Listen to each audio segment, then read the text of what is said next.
Então, pessoal, todos bem? Sejam todos novamente bem-vindos ao seu curso Teses da Advocacia Geral da União pela EBEG, comigo, professor Birajara. Vamos para a nossa tese número 6, e a nossa tese número 6 é um assunto bastante importante no que diz respeito àquilo que a Advocacia Geral da União pode enfrentar enquanto atuação do cargo de Procurador Federal. O curso é Teses da Advocacia Geral da União no Supremo e no STJ. Essa é a única tese que ainda não chegou nos tribunais superiores, que eu acredito que vale a pena o estudo, porque se isso cair na sua prova de procurador federal, penso que muita gente vai ter dificuldade em desenvolver o tema, porque o tema, até certo ponto, é um tema iniciante em termos de decisões judiciais e em termos de condenação do INSS acerca do que eu vou falar agora, que é o dano moral previdenciário. Portanto, estamos analisando a nossa tese de número 6, teses da AGU. O cargo de procurador federal é o cargo mais atingido pela tese em comento. Vamos logo entender o que é dano moral previdenciário. Dano moral previdenciário é o prejuízo imaterial, porque o dano moral é um dano extra-patrimonial, envolvendo um abalo à forma como o indivíduo se vê ou vê a si mesmo, ou a forma como os outros veem esse indivíduo, que ocorre nas relações entre a pessoa e os órgãos previdenciários, como o INSS. Então, o dano moral previdenciário, ele é pautado efetivamente num dano extrapatrimonial que surge a partir da relação entre uma pessoa, um indivíduo e o INSS. Nós não temos decisões nos tribunais superiores sobre o dano moral previdenciário, mas a tendência é que isso chegue aos tribunais superiores logo, uma vez que o tema já é enfrentado pelo INSS ou nas ações contra o INSS pela Procuradoria Geral Federal. Eu vou te trazer uma decisão do Tribunal Regional Federal da Primeira Região que trata exatamente do dano moral previdenciário e uma das hipóteses do seu cabimento. Vamos analisar. O Tribunal Regional Federal da Primeira Região entendeu que a autarquia previdenciária deveria ser condenada pelo dano moral em virtude de uma suspensão indevida do benefício, deixando o beneficiário à mercê da sorte, desprovido de renda, doente, sem possibilidades de trabalho e com explícita necessidade alimentar. Então, o Tribunal Regional Federal da Primeira Região entendeu que o INSS deve ser condenado a pagar uma indenização a título de dano moral previdenciário porque suspendeu de forma indevida o benefício de uma pessoa.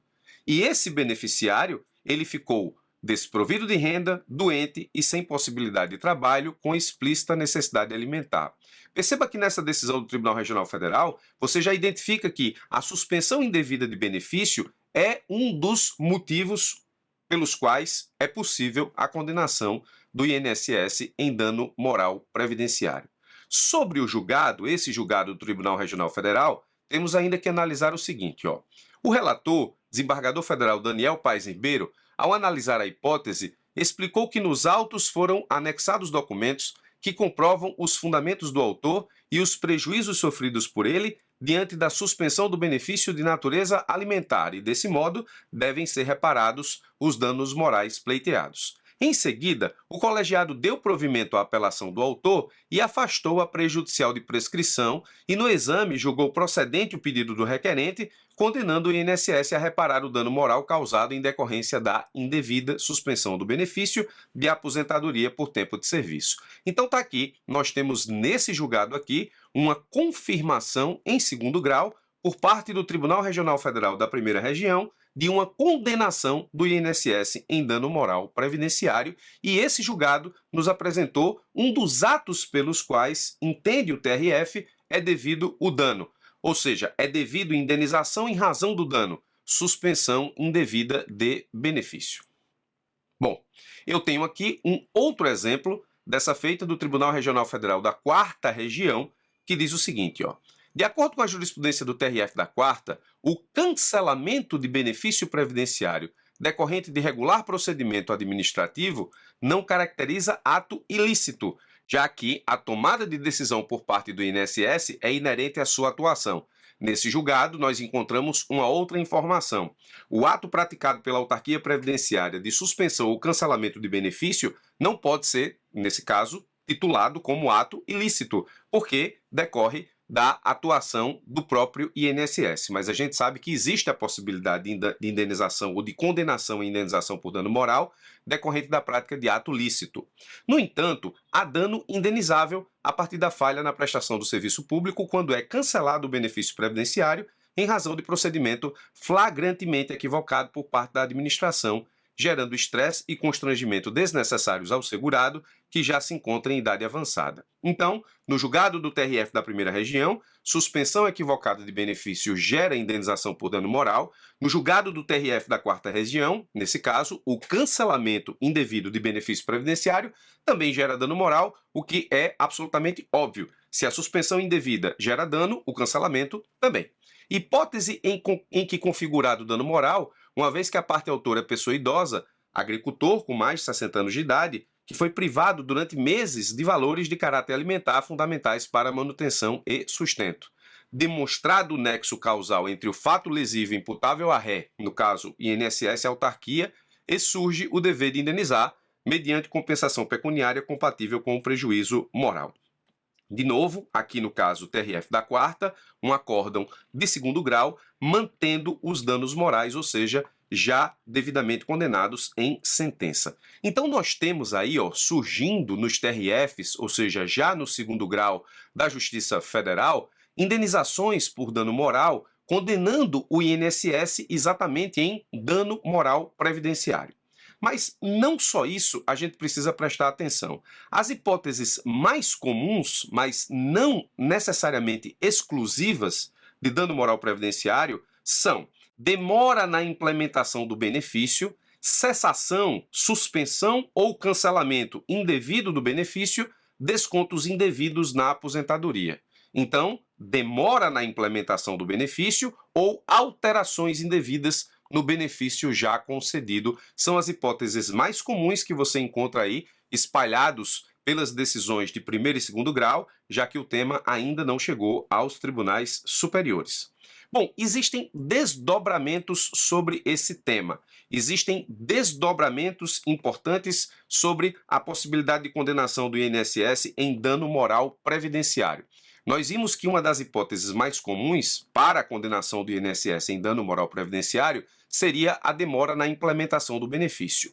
Sobre exatamente esse tópico, eu preciso te apresentar, se você ainda não conhece, o recurso extraordinário 1.171.152, onde o STF homologou um acordo entre União, INSS, DPU e MPF. Houve um acordo homologado pelo Supremo entre esses atores processuais, União, INSS por parte da administração pública, DPU por parte dos hipossuficientes e o MPF como fiscal da ordem jurídica. Nesse acordo, a cláusula primeira desse acordo, presta atenção nisso aqui, diz assim: o INSS compromete-se a concluir o processo administrativo de reconhecimento inicial de direitos previdenciários e assistenciais operacionalizados pelo órgão nos prazos máximos a seguir fixados de acordo com a espécie e o grau de complexidade do benefício. O acordo, logo na sua cláusula primeira, estabelece, portanto, quais são os prazos que o INSS vai cumprir para benefícios previdenciários. E o acordo nessa cláusula primeira traz uma tabela. Espécie, benefício assistencial à pessoa com deficiência, 90 dias. Benefício assistencial a idoso, 90 dias. Aposentadorias, salvo por invalidez, 90 dias. Aposentadoria por invalidez comum e acidentária, 45 dias. Salário maternidade, 30 dias. Pensão por morte, 60 dias. Auxílio reclusão, 60 dias. Auxílio doença comum e por acidente de trabalho, 45 dias. E auxílio acidente, 60 dias. Então, o acordo estabelece uma tabela. Então, fica óbvio que se uma das hipóteses de condenação do INSS ao pagamento de indenização decorrente de dano moral previdenciário é a demora na implementação do benefício, se o INSS desrespeitar os prazos fixados no acordo homologado pelo Supremo nesse recurso extraordinário, surge, portanto, então, o direito subjetivo ao dano moral previdenciário de que estamos falando. Então, esse recurso extraordinário, ele tem ligação direta ele tem desdobramento direto com a possibilidade de condenação do INSS em dano moral previdenciário. E perceba que isso, de fato, já aconteceu. Existem decisões surgindo nas instâncias menores condenando o INSS por não adequar os procedimentos aos prazos fixados no acordo homologado pelo Supremo.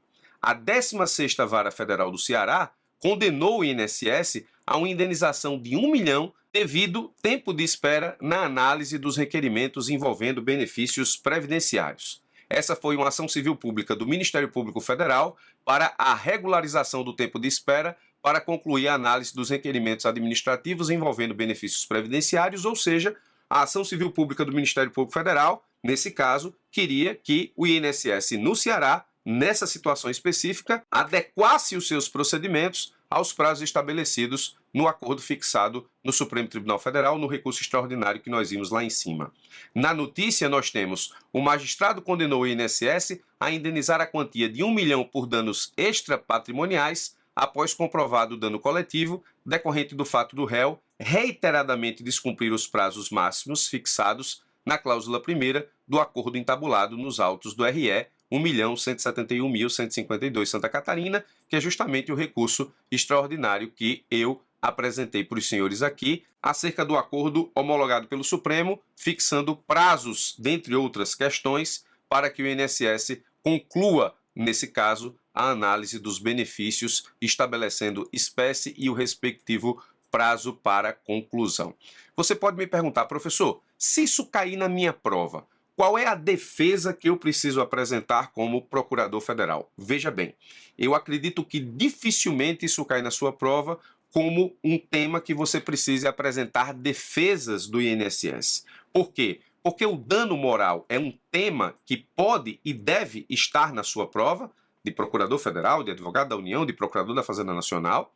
O dano moral previdenciário diz diretamente respeito à atuação do procurador federal e é um tema que tem surgido e ganhado força nas decisões de primeiro e segundo grau. E se você analisar direitinho, as razões pelas quais o INSS é condenado a dano extrapatrimonial são sempre situações que fazem com que alguém que espera por uma verba de caráter alimentar não tenha acesso a essa verba por uma situação equivocada da autarquia.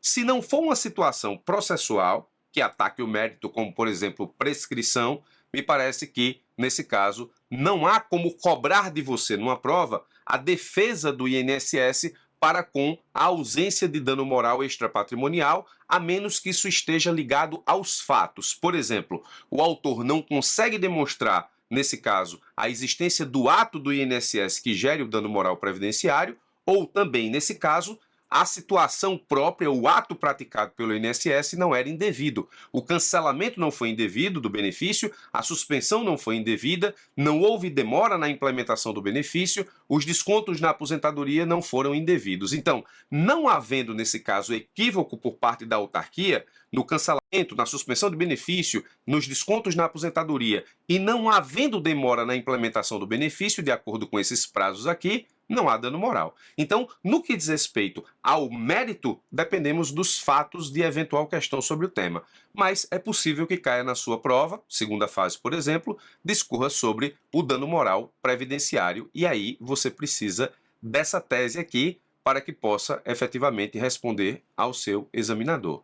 Nós temos a demora na implementação do benefício como uma das hipóteses e o desdobramento justamente é esse recurso extraordinário com acordo homologado pelo Supremo, mas você viu aí, TRF 1 e 4, nós temos hipóteses de suspensão indevida e de cancelamento indevido de benefício que geraram dano moral indenizável para o autor da ação, ou seja, a partir desses atos houve dano extrapatrimonial ao beneficiário que fez com que o INSS fosse condenado ao pagamento da indenização correspondente. Além dessa situação aqui, ou seja, a decisão lá da 16ª Vara Federal do Ceará, que condenou o INSS a pagar 1 milhão a título de indenização por danos morais extrapatrimoniais, mas aqui de natureza coletiva, exatamente pelo descumprimento reiterado dos prazos estabelecidos no recurso extraordinário em que o Supremo homologou acordo também com a autarquia para o cumprimento de prazos de análise de benefícios.